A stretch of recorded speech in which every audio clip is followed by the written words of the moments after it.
باللہ من الشیطان الرجیم بسم اللہ الرحمن الرحیم وبہ نستعین وہو خیر ناصر و معین وصلی اللہ علی محمد وآلہ الطاہرین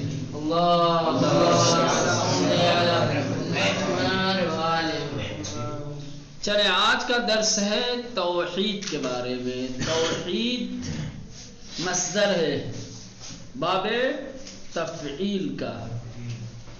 توحید بربزن تفعیل۔ توحید کا مطلب ہوتا ہے اللہ کو ایک جاننا، اللہ کو ایک ماننا۔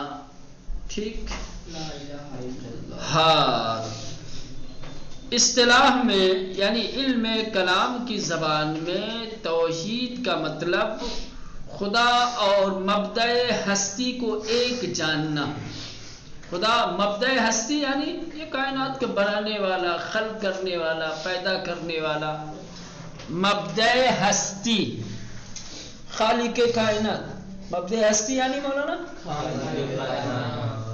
اللہ اور خالق کائنات کو ایک جاننا۔ دین اسلام دین توحید ہے۔ دین اسلام کی اساس کا نام ہے توحید۔ باقی اسلام کے جتنے بھی معارف ہیں، جتنے بھی مسائل ہیں، جتنی بھی تعلیمات ہیں، سب کا رشتہ، سب کا واسطہ اسی توحید سے ہی ہے۔ اگر صرف توحید کو ہٹا لیا جائے تو باقی تمام تعلیمات، تمام معارف بے اہمیت ہو کر رہ جائیں۔ توحید اگر نہ ہو تو نہ عدالت کا کوئی مطلب ہے، نہ نبوت کا کوئی مطلب ہے، نہ امامت کا کوئی مطلب ہے، نہ قیامت کا کوئی مطلب ہے۔ اگر یہ تمام معارف، یہ تمام تعلیمات اگر اہمیت رکھتے ہیں تو ان کی اہمیت توحید کی وجہ سے ہے۔ سب کا سرچشمہ، سب کا مرکز کیا ہے مولانا؟ توحید ہے۔ ٹھیک، تو اسلام دین توحید ہے، یعنی خدا کی یکتائی، خدا کی وحدانیت اور اس کی بے ہمتائی پر اعتقاد رکھنا، ایمان رکھنے کا نام ہے کیا ہے؟ اسلام پر اعتقاد۔ اس بات کا اعتقاد رکھنا کہ خدا کے علاوہ کوئی اور رب نہیں ہے، اس کے علاوہ کوئی اور قابل عبادت اور پرستش نہیں ہے۔ کہہ رہے ہیں کہ اگر پورے اسلام کو آپ خلاصہ کرنا چاہیں یا قرآن کے تمام معارف کو، تمام تعلیمات کو یکجا کرنا چاہیں، اس کو نچوڑنا چاہیں تو ایک جملے میں پورے اسلام کی تعلیمات کو اور قرآن کے معارف کو نچوڑ پیش کیا جا سکتا ہے۔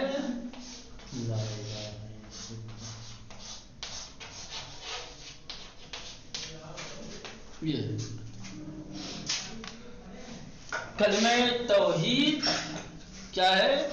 یہ دین اسلام کی اساس ہے، بنیاد ہے۔ کلمہ توحید قرآن کا نچوڑ ہے، قرآن کا اسارہ ہے، قرآن کی ساری تعلیمات، سارے معارف کا محور اور مرکز یہی ہے، توحید ہے۔ ٹھیک، جو بھی بات، جو بھی مسئلہ ہے، جو بھی تعلیم ہے، جو بھی معارف ہے، آپ اگر اس کا سرچشمہ تلاش کریں گے، ٹھیک، اس کی بنیاد تلاش کریں گے تو یہی آ کر کے ملے گا۔ سمجھ رہے ہیں؟ ہاں، تو یہ بتا رہے ہیں کہ توحید در اصطلاح بے معنی یکی دانستن خدا و مبدأ ہستی۔ اصطلاح میں توحید کا معنی، اصطلاح جب کہا جاتا ہے، دیکھیں عام طور سے آپ لوگوں نے دیکھا ہوگا جتنی کتابیں آپ پڑھ رہے ہیں، جہاں معنی بیان کرنا ہوتا ہے کسی کلمہ کا تو دو طریقے سے معنی بیان کیا جاتا ہے، ایک لغوی، پہلے بھی شاید بتا چکا ہوں کہ نہیں؟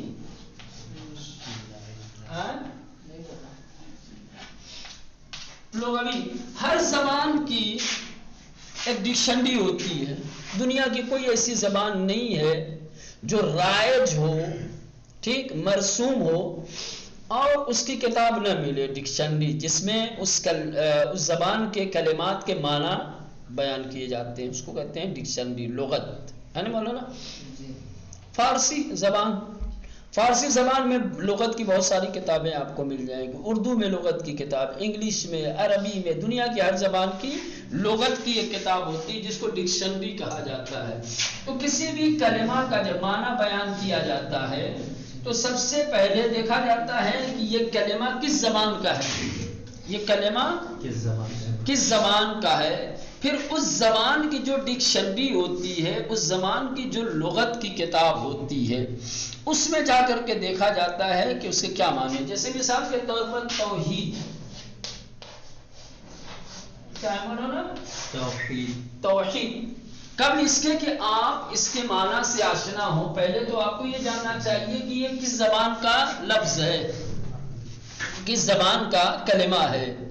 یہ عربی ہے، توحید مولانا عربی ہے۔ جب یہ پتہ چل گیا کہ یہ عربی ہے تو اب عربی کی لغت میں جا کر کے دیکھیے کہ توحید کے کیا معنی ہے۔ لغت کی کتاب میں جو لکھا ہوگا معنی، اس کو کہا جاتا ہے معنی لغوی۔ ڈکشنری میں جو معنی بیان کیا جاتا ہے اس کو کہا جاتا ہے توحید، یعنی ایک جاننا، توحید یعنی ایک جاننا، واحد جاننا، ماننا، جو بھی ہو، مثلا مثال کے طور پر، یہ مثال دے رہا ہوں سمجھانے کے لیے، ٹھیک؟ یہ ہو گیا لغوی معنی۔ کہیں گے بھائی توحید کا کیا مطلب ہوتا ہے؟ یعنی ایک جاننا، ایک ماننا، ٹھیک؟ ایک ہوتا ہے اصطلاحی۔ اصطلاحی یہ زبان خاص ہوتی ہے، یہ لغت کی اب اصطلاح، ہر علم کی ایک اپنی زبان ہوتی ہے، ہر علم کی مولانا، علم کی زبان کی نہیں، کیا؟ ہر علم کی ایک اپنی زبان ہوتی ہے۔ علم منطق، علم منطق، علم کلام، علم کلام، علم رجال، مثال کے طور، علم اصول، علم فقہ، یہ تمام علم یہ تمام علوم کی ایک اپنی خاص زبان ہے۔ کون سا لفظ کس علم میں کیا معنی رکھتا ہے اس کو کہا جاتا ہے اصطلاحی۔ سمجھ رہے ہیں؟ ضروری نہیں ہے کہ جو لغت میں معنی ہے وہی اصطلاح میں بھی ہو، یا ایک علم کی اصطلاح میں ایک کلمہ کا جو معنی بیان کیا گیا ہے دوسرے علم کی اصطلاح میں بھی وہی معنی بیان کیا جائے، یہ ضروری نہیں۔ توحید ہو سکتا ہے کہ علم منطق میں اور معنی اس کا بیان کیا جائے، علم کلام میں اور بیان کیا جائے، علم اصول میں۔ ہاں، تو جو علم کی اپنی زبان ہوتی ہے اس کو کہا جاتا ہے اصطلاح، اصطلاحی معنی۔ معنی اصطلاحی کا مطلب ہوتا ہے ایک خاص علم کی زبان میں، ایک خاص۔ تو ابھی آپ جو پڑھ رہے ہیں یہ کون سا علم ہے؟ علم کلام۔ کیا کہتے ہیں مولانا؟ جس میں عقائد سے بحث کی جاتی ہے اس کو کیا کہتے ہیں مولانا؟ علم کلام۔ علم کلام یا علم عقائد یہ بھی کہتے ہیں، یہ اصطلاحیں یاد رکھیں۔ جس علم میں نظریات، اعتقادات، اصول بیان کیے جاتے ہیں اس علم کا نام ہے علم کلام یا علم عقائد، ٹھیک؟ علم کلام، علم عقائد کی ایک اپنی زبان ہے، ٹھیک ہے؟ علم کلام میں توحید کا کیا مطلب ہوتا ہے، توحید کا کیا معنی ہے، اب یہ اصطلاح کا مطلب یہ ہے، ٹھیک؟ چلیں دیکھیں، کہ توحید در اصطلاح، اصطلاح کا مطلب یعنی علم کلام کی زبان میں، ٹھیک مولانا؟ توحید علم کلام کی زبان میں بمعنی یکی دانستن خدا و مبدأ ہستی، مبدأ ہستی یعنی خالق کائنات اور خدا کو ایک جاننے کے معنی میں ہے۔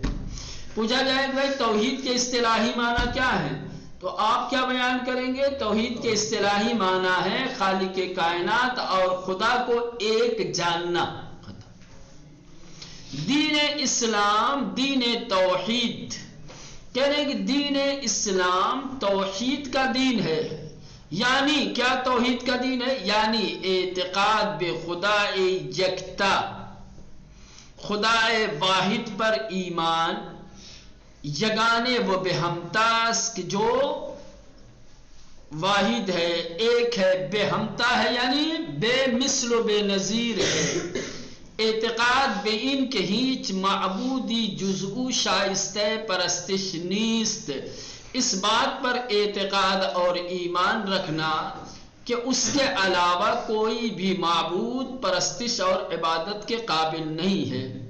اعتقاد بے ان کے اس بات پر یقین رکھنا، ایمان رکھنا کہ ہیچ معبودی کہ کوئی بھی خدا، کوئی بھی معبود جزء سوائے اس کے شائستہ پرستش نیست، عبادت کے قابل نہیں ہے۔ شائستہ یعنی لائق، قابل۔ اعتقاد کے معنی دو ہیں، ایمان بھی یقین بھی لے سکتے ہیں جی۔ اعتقاد بھائی یقین ہے، ایمان ہے، ٹھیک ہے، دل میں جس کو آپ نے جگہ دی ہے، جس کو آپ نے دل سے مانا ہے، تسلیم کیا ہے۔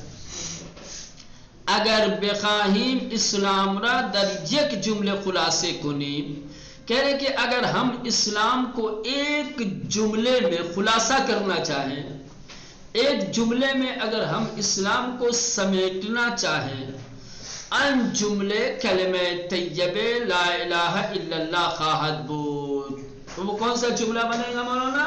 کلمہ طیبہ لا الہ الا اللہ۔ اس ایک کلمے میں کہ جس کو کلمہ طیبہ کہا جاتا ہے، اس میں پورا اسلام سمٹ کر آ جائے گا۔ ان کلمے اسارے قرآن و چکیدے ہمیں معارف اسلام ہے، کہہ رہے کہ یہ کلمہ پورے قرآن کا نچوڑ ہے اور تمام اسلامی معارف کا خلاصہ ہے۔ پورے قرآن کو اگر نچوڑا جائے تو کلمہ توحید میں آ کر کے سمٹے گا۔ اگر تمام اسلامی معارف کا خلاصہ کیا جائے تو یہ کلمہ لا الہ الا اللہ بنے گا۔ از این رو قرآن کریم بیش از 60 بار با عبارت ہائے گوناگون ان شعار آسمانی را تکرار کر دیا است، کہ یہی وجہ ہے چونکہ کلمہ طیبہ قرآن کا نچوڑ ہے، معارف اسلامی کا خلاصہ ہے، قرآن مجید نے کم از کم 60 مرتبہ کیا ہے الگ الگ جملات میں اس کلمے کی تکرار کی ہے۔ 60 آیتیں کم سے کم قرآن مجید میں ایسی ہیں کہ جن آیتوں میں کلمہ طیبہ کی الگ الگ طریقے سے تکرار ہوئی ہے، سمجھ رہے ہیں؟ اب یہاں سے چند آیتیں شاہد کے طور پر پیش کریں گے تاکہ آپ آشنا ہو جائیں۔ دیکھیں، از امرو لہذا قرآن کریم کتاب خدا نے بیش از 60 بار 60 بار سے زیادہ با عبارت ہائے گوناگون الگ الگ عبارتوں میں مختلف الفاظ میں ان شعار آسمانی را اس آسمانی نعرے کو، شعر کہا جاتا ہے مولانا، نعرہ، نعرے حیدری، اشعار، ٹھیک، ان شعار آسمانی را اس آسمانی شعار کو، اس آسمانی نعرے کو تکرار کر دیا، تکرار کی ہے، بار بار بیان کیا ہے۔ اب یہاں سے دیکھیں، لا الہ الا اللہ، جز اللہ خدائی نیست، اللہ کے علاوہ کوئی خدا نہیں ہے۔ لا الہ الا ہو، اس کے علاوہ کوئی خدا نہیں ہے۔ لا الہ الا انت، تیرے سوا کوئی خدا نہیں ہے۔ لا الہ الا انا، میرے سوا کوئی خدا نہیں ہے۔ ما من الہ الا اللہ، کوئی معبود نہیں سوائے اللہ کے۔ ما کان معہ من الہ، اس کے علاوہ کوئی دوسرا معبود نہیں ہے۔ ان الہکم لواحد، تمہارا جو رب ہے، تمہارا جو پروردگار ہے وہ واحد ایک ہے۔ واللہ احد، اللہ دیکھا یہ چند نمونے پیش کیے ہیں. اس طریقے سے قرآن میں کم از کم 60 آیتیں ایسی آپ کو ملے گی کہ جن آیتوں میں خدا کی وحدانیت کی بات کی گئی ہے. کلمہ توحید کو الگ الگ طریقے سے، یہ سب کلمہ توحید ہی ہے نا، الفاظ بدلے ہوئے ہیں، معنی اور مفہوم وہی ہے جو کلمہ طیبہ کا ہے. اہمیت ان شعار ان قدر زیادہ اس کی در ان آیے کو تاہ 2 بار تکرار شدہ است. کہہ رہے کہ اس آسمانی نعرے اور شعار کی اہمیت اتنی ہے کہ ایک چھوٹی سی آیت میں 2 بار اسی نعرے کو بیان کیا گیا ہے، 2 بار تکرار. دیکھیں اہمیت ان شعار ان قدر زیادہ است، کہہ رہے کہ اس آسمانی نعرے اور شعار کی اہمیت اتنی زیادہ ہے کہ در ان آیے کوتا کہ نیچے جو ایک مختصر سی آیت دی ہوئی ہے، کوتا یعنی مختصر سی چھوٹی سی آیت 2 بار تکرار شدہ است. اس چھوٹی سی آیت میں اس آسمانی شعار یعنی کلمہ توحید کی 2 بار تکرار ہوئی ہے. دیکھیں شہد اللہ انہ لا الہ الا ہو، اللہ گواہی دیتا ہے کہ اس کے علاوہ کوئی معبود نہیں ہے. والملائکۃ واولو العلم قائما بالقسط، پھر لا الہ الا ہو العزیز الحکیم. دیکھا آپ نے کہ اس چھوٹی سی آیت میں کلمہ توحید کی 2 بار تکرار ہوئی. ایک ہی آیت میں ایک کلمے کا 2 بار آ جانا اس کی اہمیت کو بیان کرتا ہے. اس کلمے کی قدر و قیمت اور اس کی اہمیت کا اندازہ لگانا ہے تو اس آیت کریمہ سے لگا سکتے ہیں کہ ایک چھوٹی سی آیت میں اللہ نے 2 مرتبہ، کیا ضرورت تھی ایک ہی کلمے کو ایک آیت میں 2 بار بیان، اس کی اہمیت کو بیان کر رہا ہے، اس کی قدر و قیمت کو بیان کر رہا ہے. البتہ دعوت بے توحید اختصاص بے اسلام نہ داشتے ہمیں ادیان آسمانی، کیا لکھا میں ادھر اندر گیا ہوا ہے میرے، اختصاص بے اسلام نہ داشتے کیا دین آسمانی دین توحید و تمام پیغمبران الہی منادیان توحید بودیات. اب یہ ایک جو ہے سوال جو ذہن میں ہو سکتا ہے کسی کے آئے، اس کا جواب ہے. ہم نے کہا کہ کلمہ طیبہ کیا ہے؟ دین اسلام کی جان ہے. دین اسلام کے معارف اور اس کی تعلیمات کا خلاصہ اور نچوڑ ہے کلمہ طیبہ، کلمہ توحید جس کو کہا جاتا ہے. تو کیا توحید اسلام کا سرمایہ ہے؟ کیا توحید صرف اور صرف دین اسلام کا شعار ہے؟ کیا توحید کی دعوت صرف اور صرف پیغمبر خاتم نے لوگوں کو دیا ہے؟ یا توحید صرف دین اسلام کی دعوت کا نام نہیں ہے، بلکہ توحید کی دعوت تمام نبیوں نے دی ہے. نبیوں کا جو سلسلہ ہے 1,24,000 سمجھ رہے ہیں، کیا تمام نبیوں نے اپنی امتوں کو توحید کی دعوت دی ہے، توحید کی طرف بلایا ہے، بت پرستی شرک پرستی سے روکا ہے، یا صرف دین اسلام کا ہی نعرہ ہے کلمہ توحید؟ کریں نا، کلمہ توحید صرف مذہب اسلام سے مخصوص نہیں ہے. ایسا نہیں ہے کہ صرف دین اسلام نے لوگوں کو توحید کی دعوت دی ہے، بلکہ تمام ادیان الہی، تمام آسمانی مذاہب اور آسمانی کتابیں اور جو ان کے حاملین تھے، یعنی جو انبیاء تھے، جو ان شریعتوں کے مالک و مختار تھے، سب نے اپنی امت کے لوگوں کو توحید کی دعوت دی ہے. سمجھ میں مولانا کیا؟ توحید صرف اسلام کا شعار نہیں ہے، توحید صرف اسلام کی تعلیم نہیں ہے، توحید صرف پیغمبر خاتم کی دعوت کا نام نہیں ہے. تمام نبیوں نے، تمام آسمانی کتابوں میں، تمام آسمانی ادیان نے توحید کی دعوت دی. کہ البتہ دعوت میں توحید اختصاص میں اسلام نہ داشتے کریں کہ البتہ توحید کی دعوت، توحید کی طرف لوگوں کو راغب کرنا، لوگوں کو بلانا، اس کا تعلق مذہب اسلام سے صرف نہیں ہے، یہ مذہب اسلام سے مخصوص نہیں ہے. ہمیں ادیان آسمانی بلکہ جتنے بھی آسمانی ادیان ہیں، جیسے آسمانی ادیان کتنے مولانا؟ چار کہا جاتا ہے نا، آسمانی کتابیں چار ہیں، تو ادیان بھی کتنے ہیں؟ چار ہی ہیں. کون کون سے ہیں؟ یہودیت، نصرانیت یعنی بھائی عیسائیت، نصرانیت اور مجوسیت، اور ایک یہ اسلام. ہاں، تو کہہ رہے ہیں کہ تمام ادیان آسمانی اور جتنے بھی الہی دین ہیں، خدا کی طرف سے جو ادیان آئے، خدا کی طرف سے جو کتابیں آئیں، خدا کی طرف سے جتنے انبیاء آئے، یہ سب کے سب منادیان توحید بودیان، سب کے سب توحید کی دعوت دینے والے تھے، سب نے لوگوں کو توحید کی طرف دعوت دی ہے.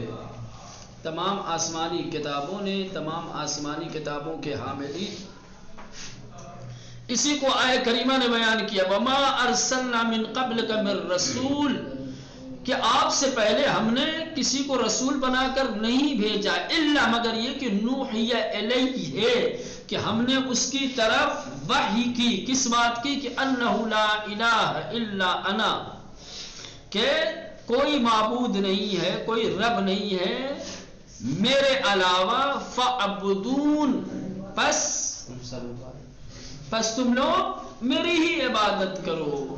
دیکھیں تو نبی کریم سے پہلے جتنے انبیاء آئے، اللہ نے تمام انبیاء کو وحی کر کے کیا ہے؟ توحید کی دعوت دی. کہا کہ میرے علاوہ کوئی معبود نہیں ہے، پس میری عبادت کرو. انبیاء کو بھی حکم ہے اور انبیاء کی امتوں کو بھی.